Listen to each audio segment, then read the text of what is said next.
ಯುದ್ಧವನ್ನು ಸಾರ್ತು ಅಂಥೇಳಿ ಆದರೆ ಇರಾನ್ ಒಂದು ಮುಸ್ಲಿಂ ಕಂಟ್ರಿ.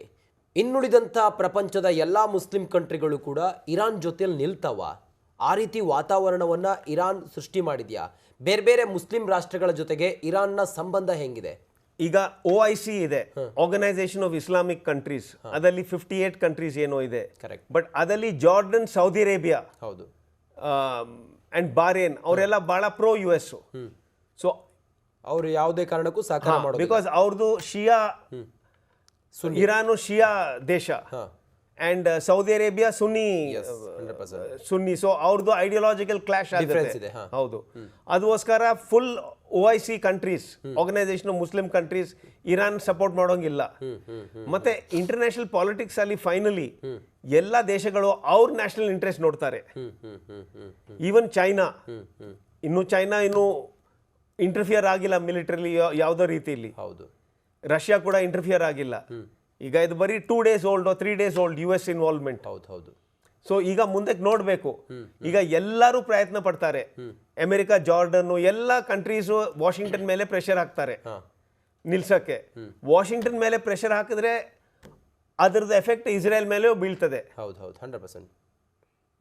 ಸೊ ಅದು ಬಹುಶಃ ಅಮೆರಿಕದ ಮೇಲೆ ತೀರ್ಮಾನ ಆಗುತ್ತೆ, ಡಿಸೈಡಿಂಗ್ ಅಮೆರಿಕ ಅನ್ನೋದಾಗುತ್ತೆ. ಸರ್, ತಾವು ಹೇಳ್ತಾ ಇದ್ರಿ ಈಗ ಇಸ್ರೇಲ್ ಮತ್ತೆ ನಮ್ಮ ಭಾರತ ನೋಡಿ, ಭಾರತ ಮೊನ್ನೆ ಆಪರೇಷನ್ ಸಿಂಧೂರ ಮಾಡ್ತು. ನಮ್ಮ ವಾಯುಸೇನೆ ಪಾಕಿಸ್ತಾನದ ಕೆಲವು ನೆಲೆಗಳನ್ನು, POKಯ ಕೆಲವು ನೆಲೆಗಳನ್ನು ಧ್ವಂಸ ಮಾಡ್ತು. ಅಲ್ಲಿರುವಂಥ ಉಗ್ರಗಾಮಿಗಳನ್ನು ನಾವು ಹೊಡೆದು ಹಾಕಿದ್ವಿ. ಇಲ್ಲೂ ಕೂಡ ಹಾಗೆ ಇಸ್ರೇಲ್ ಇರಾನ್ನ ಕೆಲವು ಪರಮಾಣು ಸ್ಥಾವರಗಳನ್ನು ಧ್ವಂಸ ಮಾಡ್ತು. ಅಲ್ಲಿಯೂ ಕೂಡ ಡ್ಯಾಮೇಜ್ ಆಯಿತು. ಭಾರತದ ಸಿಂಧೂರ ಆಪರೇಷನ್ಗೂ ಇಸ್ರೇಲ್ ಇರಾನ್ನ ಮೇಲೆ ಮಾಡಿದಂಥ ಏರಿಯಲ್ ವಾರ್ಗೂ ಏನಿದ್ರಲ್ಲಿ ಸಾಮ್ಯತೆ ಏನಿತ್ತು? ಅವರ ಸ್ಟ್ರಾಟರ್ಜಿ ಮತ್ತು ನಮ್ಮ ಸ್ಟ್ರಾಟರ್ಜಿ ಹೇಗೆ ಇದು ಹೊಂದಾಣಿಕೆ ಅಥವಾ ವಿರುದ್ಧವಾಗಿತ್ತು sir? Okay, thank you.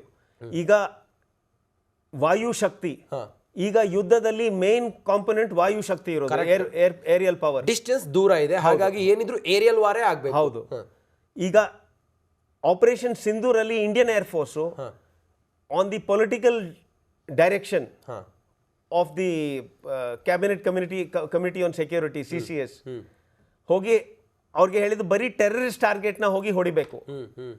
But ಬರೀ ಟೆರರಿಸ್ಟ್ ಟಾರ್ಗೆಟ್ನ ಹೊಡೆಯೋದು ಕಷ್ಟ ಇದೆ.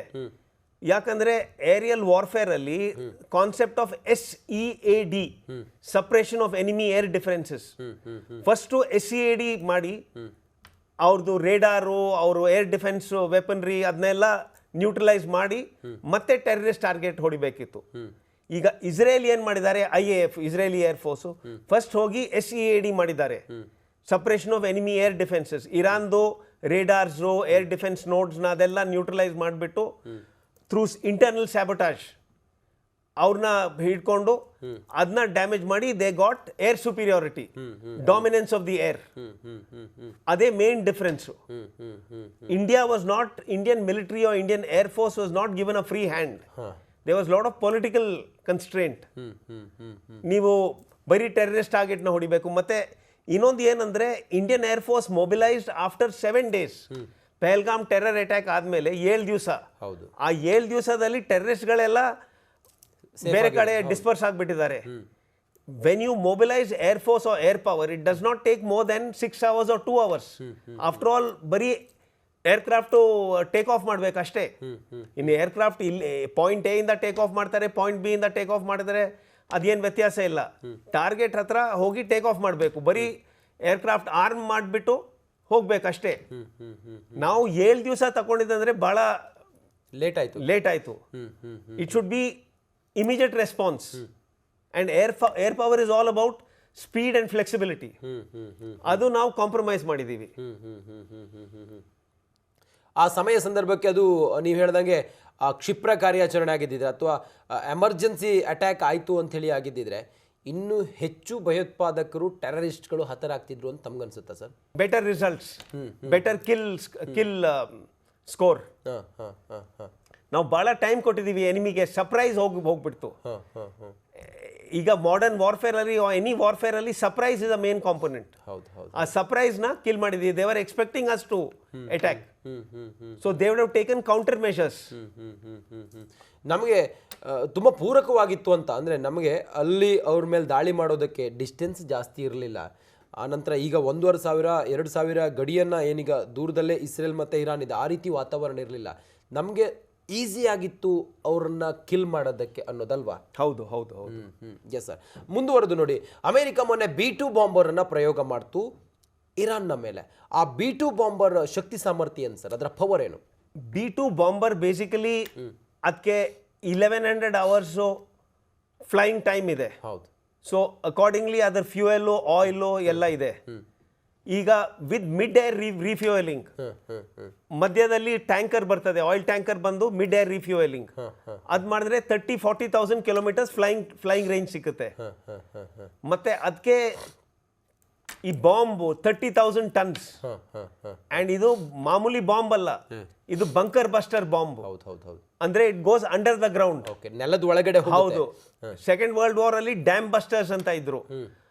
ಆ bomb British air force, royal air force bomb ಮಾಡುವಾಗ ಅದು ಡ್ಯಾಮ್ ಕೆಳಗಡೆ ಹೋಗಿ ಆ ಡ್ಯಾಮ್ನ ವಾಲ್ನ ಬ್ರೇಕ್ ಮಾಡೋದು, ಡ್ಯಾಮೇಜ್ ಮಾಡೋದು.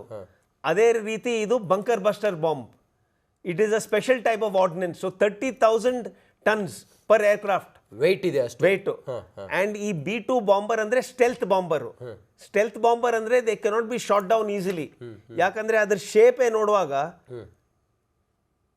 ಆ ರೇಡಾರು ಅದನ್ನ ಪಿಕಪ್ ಮಾಡಕ್ಕೆ ಟೈಮ್ ಆಗುತ್ತೆ. ಅದಕ್ಕೆ ಹೇಳೋದು low RCS, radar cross section. ಅದ್ರ ರೇಡಾರ್ದೆಲ್ಲ ರಿಫ್ಲೆಕ್ಟ್ ಆಗುತ್ತೆ, ಬೌನ್ಸ್ ಆಗುತ್ತೆ, ಅದನ್ನ ಹಿಡಿಯೋಕ್ಕಾಗಲ್ಲ. By the time it comes over the target only you figure out. ಅದಕ್ಕೋಸ್ಕರ B2 is a very high technology stealth. So stealth ಅಂದ್ರೆ ಸರ್ಪ್ರೈಸು. ಯುದ್ಧದಲ್ಲಿ ಯಾವಾಗಲೂ surprise is the main thing. Okay, ಅದರಿಂದ ಆಗುವಂಥ ಡ್ಯಾಮೇಜ್ ಏನು ಸರ್? ಈಗ ನೀವು ಹೇಳಿದ್ರಿ ಅಷ್ಟು ಡೇಂಜರಸ್ ಬಾಂಬ್ ಅದು, ಅದರಿಂದ ಆಗುವಂಥ ಡ್ಯಾಮೇಜ್ ಏನು? ಅದರಿಂದ ಬಿಕಾಸ್ ಈ ನ್ಯೂಕ್ಲಿಯರ್ ಫೆಸಿಲಿಟಿ ಇರಾನ್ದು ಇರೋದು 3 ಟಾರ್ಗೆಟ್ ಅಲ್ಲಿ ಇದೆ, 3 ಲೊಕೇಶನ್ ಅಲ್ಲಿ. ಹೌದು. ನಟಾನ್ಸ್, ಫೋರ್ದೋ ಅಂಡ್ ಇಸ್ಫಹಾನ್. ಹೌದು. ಇದೆಲ್ಲ ದೊಡ್ಡ ಮೌಂಟೇನ್ ಕೆಳಗಡೆ ಇತ್ತು. ಹೌದು. ಸೊ ಆ ಟಾರ್ಗೆಟ್ ಡೈರೆಕ್ಟ್ಲಿ ಅಟ್ಯಾಕ್ ಮಾಡಕ್ ಆಗಲ್ಲ.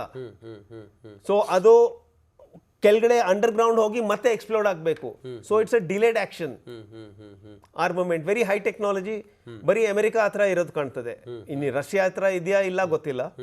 But as of now America has advertised its capability. Okay, ಈಗ ಚೀನಾ ಮತ್ತು ರಷ್ಯಾ ನೇರವಾಗಿ ಇರಾನ್ ಜೊತೆಗೆ ನಿಲ್ತು ಅಂತ ಹೇಳಿ ಆದರೆ ಅವರ ಬಲ ಎಷ್ಟು ಜಾಸ್ತಿ ಆಗತ್ತೆ, ಅಥವಾ ಇರಾನ್ ಬಲ ಎಷ್ಟು ಸ್ಟ್ರಾಂಗ್ ಆಗುತ್ತೆ ಸರ್? ಇದಕ್ಕೆ ನೀವು ಹೇಳ್ತಾ ಇರೋದು ಕಲೆಕ್ಟಿವ್ ಸೆಕ್ಯೂರಿಟಿ.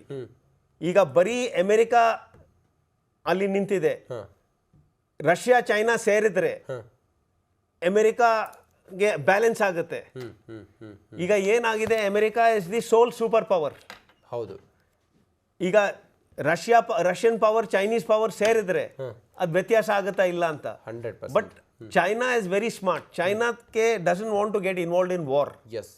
ಚೈನಾ ನೋಸ್ ಬರೀ ನಮ್ಮ ಇಕಾನಮಿ ಇಂಪಾರ್ಟೆಂಟು, ಎಸ್, ಸೆಕ್ಯೂರಿಟಿ ಅಷ್ಟು ಬಿಟ್ಬಿಡಿ, ಸುಮ್ಮನೆ ಅದರೊಳಗೆ ಹಾಕಿದ್ರೆ ನಮ್ಮ ಇಕಾನಮಿ ನಮಗೇನೆ ಇದಾಗುತ್ತೆ, ರಿಫ್ಲೆಕ್ಟ್ ಆಗುತ್ತೆ ಅಂತ. ಹೌದು. ಹಾಗಾಗಿ ಬ್ಯಾಲೆನ್ಸ್ ಮಾಡುತ್ತೆ ಅನ್ನೋದು. Yes, thank you so much sir. ಇಷ್ಟೊತ್ತು ನಮ್ಮ ಜೊತೆಲಿ ಇದ್ದು ಹಲವಾರು ವಿಚಾರಗಳನ್ನು ತಿಳಿಸ್ಕೊಟ್ರಿ. ನೋಡಿ, ಒಂದು ವೇಳೆ ವರ್ಲ್ಡ್ ವಾರ್ 3 ಆಯಿತು ಅಂಥೇಳಿ ಆದರೆ ಅದು ಪ್ರಪಂಚದ ಮೇಲೆ ಬೀರುವಂಥ ಪರಿಣಾಮಗಳೇನು, ಈ ಹೊತ್ತಿಗೆ ಎಂಥ ಪರಿಸ್ಥಿತಿ ಇದೆ, ಚಿತ್ರಣ ಹೇಗಿದೆ, ನಮ್ಮಲ್ಲಿರುವಂಥ ವೆಪನ್ಗಳು, ಇಸ್ರೇಲ್, ಅಮೇರಿಕಾ, ಈ ಎಲ್ಲ ರಾಷ್ಟ್ರಗಳು ಹೇಗೆ ಮುಗಿಬಿದ್ದು ಡೆಮಾಲಿಷ್ ಮಾಡ್ಬೋದು ಅನ್ನೋದು